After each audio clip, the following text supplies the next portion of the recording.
This is directed by Diego, and I get it out the mud with OTM Mag. Hey, what's up, Diego? It's your boy Skip the Boss from OTM Magazine. How you doing today, bro? Man, I'm doing well, Howard. I'm alive, man. I'm doing well, you know?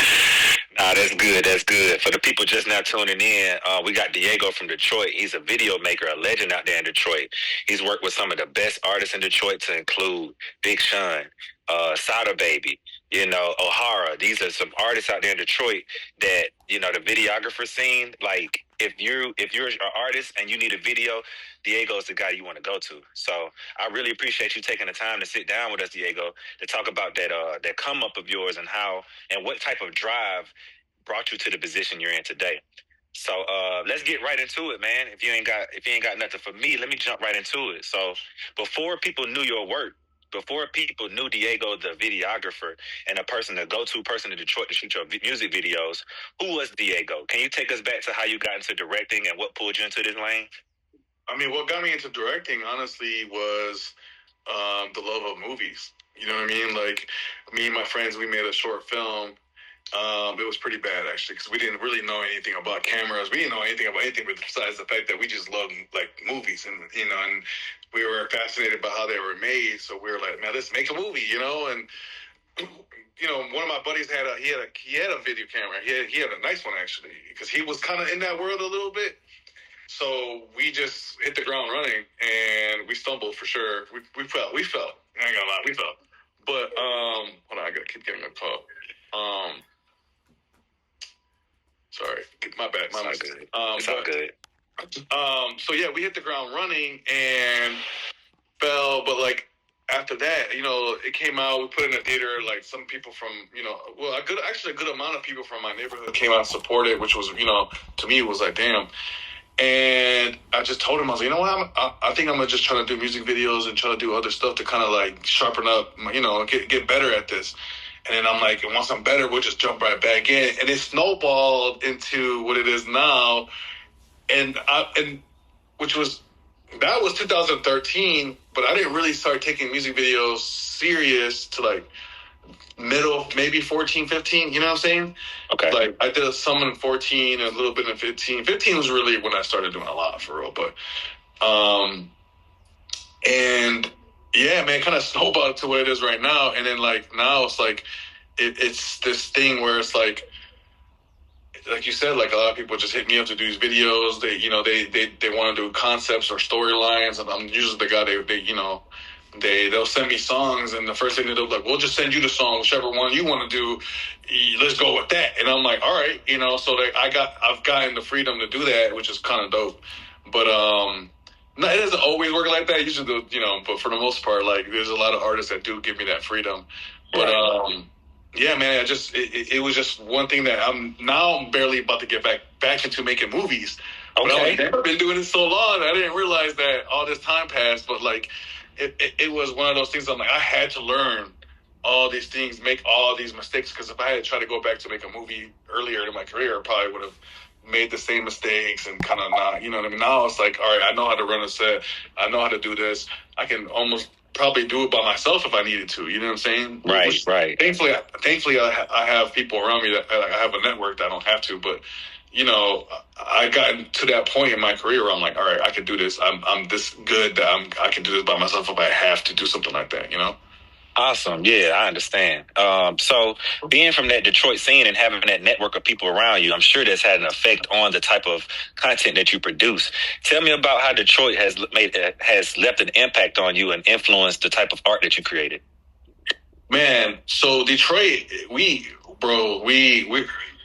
I don't know how to describe Detroit without saying the word hustle. Like everything about what we do it's about like it's a passionate thing. It's not really more. It's not really based on we have to make money. It's like we have to make an impact, and everything else kind of follows that. You know what I'm saying? So it's like that having people around me that were just like love creating and love just doing it and made money from doing it. It just kind of like it was motivational. It's motivational. You be around people that you're just like, oh yeah, we got to get to it. So that kind of like molded me, and it influenced me because that's how everybody. Even if you're not in the creative creative world, work wise, people out here just like they got to get to it. You know what I'm saying? Like it's just a hustle mentality. You know what I mean? Like we got to get to it. We got to make sure our everything about us is better in every shape, way, or form. You know what I mean? Yeah. Isn't Detroit the Motor City? Yeah. We're known for the car stuff. Yeah. Like, yeah. We're definitely we got all the we got Ford, GM, Chrysler, all of them car like the big three, I guess, or whatever here. You know what I mean? Like that's okay. What we're for sure. Yeah. And does that have any influence on the art that you make as well?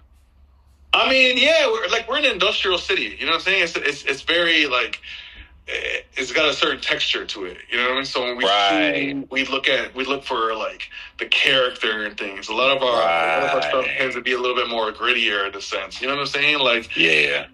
And the audience that watches the music videos, they like that. They gravitate towards a like moodier, grittier stuff sometimes. Yeah. It's a more polished look, which is kind of crazy too, because I like both, but like I always notice like, all right, when you take a little bit of a polish and you add a little moody grain to it, you know what I'm saying, like grit to it, people are like, oh yeah, we fuck with that, like, you know what I'm saying? So, like, it definitely like the industry feel, like the industrial feel is definitely impacts our art, you know what I mean? And even when it comes to painting, like it's so like people that paint or just do any type of other art and the music, it has that like.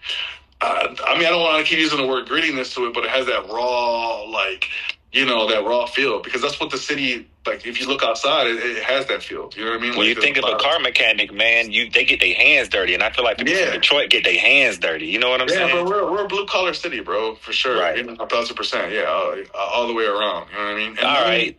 Film is a blue collar trade, bro. If you think about it, you know what I'm saying?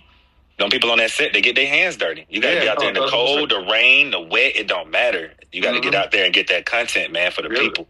100%. That's dope. So this is Out the Mud Magazine, and we always looking for the people that we interview. We want to know, what was their turning point? How did they get it out the mud? What happened in your life that took you from, all right, I'm doing this on a smaller scale, to, no, I need to take this to another level? Do you remember that turning point in your career? Yeah, so I was still working construction and doing videos. So I come from a construction background, right? And it was just like I was at work, and look, this is not me downing nobody that's been working in the construction, because my family still works in construction. They, so like, but I told myself, I'm like, you know what, man, like I respect these guys, but I don't want to be looking back at my life 20 years from now and say I didn't even try. You know what I'm saying? Like, right. To do this. And some of the guys I worked with, even my boss, like they saw my videos and I would show them. They're like, he would give me days off. Like, bro, look, go do this, and if it don't work, come back. But that's if it love, works, boss. you don't gotta come back. You know what I mean? Like, and I'm like, all right, and it worked. Like, it was at the first year, like, fully doing it was hard, because I'm like, damn, like I was so used to getting up in the morning, and I'm like working for I'm working in construction, so I'm like I'm used to a certain thing, you know what I mean? So I'm like, I had to break out of that like work mode and be like, okay, this is on my own, so whatever I do affects me, like, versus just me showing up like at I'm in at 7, out at 3, and like, all right, the day's over. Like, at the end of the day, like, whatever happens on the work site, it's not my responsibility no more. But like, the responsibility now that I'm owning my own business and doing this, like, it's falling on me. Preach. So I'm like, okay, you know what I'm saying? So I'm like, all right, so I gotta make sure everything goes right on all forms. So that was a learning curve too, like trying to figure out like the business side of it, trying to making sure like, all right, what I do matters. You know what I mean? How hard I work matters. You know what I'm saying? Mm-hmm. That was, but yeah, I just looked around work and I'm like, yeah, bro. Because one guy change. One guy's like, man, 20. I've been here 25 years. I'm like, nah, bro, I can't do that. And it's like, and again, no shade, but that's not for you, man. It wasn't for me, you know what I'm saying? And I know a lot of the guys knew it wasn't for me. And I was younger, too, so they were like, man, I think they were trying to motivate me being as young as I was. And some of the younger guys, like, this might not be for you, but they saw a talent, because I showed them, they're like, this looks really good. I'm like, yeah. They saw a talent, they're like, yo, I think some low key. Now I think about it, my old boss, he was doing something on the creative side when he was younger. He moved to LA, he said, and basically he had to come back because his father passed away. He had to take care of his family. Okay. So he's like, I don't regret it, but like, if I feel like if I would have just tried to stick it out and not, he's like, the easy route was coming back home and working, doing this versus doing what I was doing, and it would have been harder. But like in the long run, my family probably would have been better off. Like he's like, we're comfortable, but like imagine if, because I think he was like an actor or trying to be an actor, and he was already working sitcoms at the time. He's like, it was in the '80s, so he was like, I was kind of already in that world. He's like, he's like, if I would have stayed a man, I mean, we'd probably be millionaires. So I'm like, he's like, so don't let that be you. So I'm like, oh shit, okay, all right, bet. But so that stuck with you too. It was really just me looking. Yeah, that stuck with me. But the more is just like, I was like, no, I don't want to not try this and be here and look back at my life in 20 years and be like, damn, I didn't even try. Like, if I fail, whatever. But I know I wasn't going to. But like, in my mind, I never, like, I don't think about failing, bro. I got to get this done. You know what I'm saying? So like, I knew I wasn't going to, but I'm like, I don't want to not even try the shit, you know? Right. So that would be your advice to somebody else on the same grind and path right now, right? To go for what you want. Yeah, go for what like my thing is just go for what you want, and it sounds cliche, but like don't even worry about like this ain't gonna work, because the more you think about it's not gonna work, that shit won't work. You know, like I just thought about like this shit's gonna work. Like it's gonna work. You got no other choice but to no work. Choice. Yeah, we ain't got no choice. It's gonna work. Nah, I don't think about like this. Like even on set, like when we go into a shoot, like man, what if this? I don't even think about that. I don't even think about what's gonna go wrong. I just think about what's gonna go right, and most of it does go right. You know, and we live in a. I mean, realistically, things go wrong, but like. You know, I adapt. You know what I'm saying? So I never really think about what's going to go wrong. I'm like, all right, we're going to get this done. This is going to get done. This is going to get done. And if we get a curveball thrown at us, we just pivot and go this way. You know what I'm saying? So, yeah, for anybody trying to do anything creative, just don't worry about like, oh, this ain't going to work. Because if you don't feel like it's going to work, then why would anybody else believe in you to?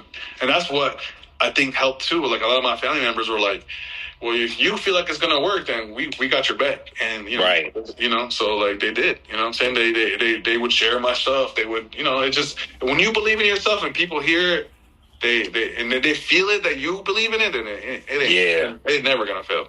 What I'm hearing from you, Diego, is when you were starting off trying to make a movie and stuff, and then you moved on to video making, like music videos and stuff, you took the mistakes and you turned them into learning lessons. And you took that, you were adaptable. You said you adapt in any situation. When the environment changes, you know how to adapt, and you're resilient. You know, you take a couple of challenges, but you keep going. You persevere. I think these are all qualities as artists that we all need to get, right? That perseverance will take you through a lot. Yeah, I mean, because the thing is this, like, you can't, like, again, you can't dwell on, like, the things that go wrong, you know what I mean? Like, and at the end of the day, like, when you get the final product, when the general audience sees the final product, they don't know what went wrong.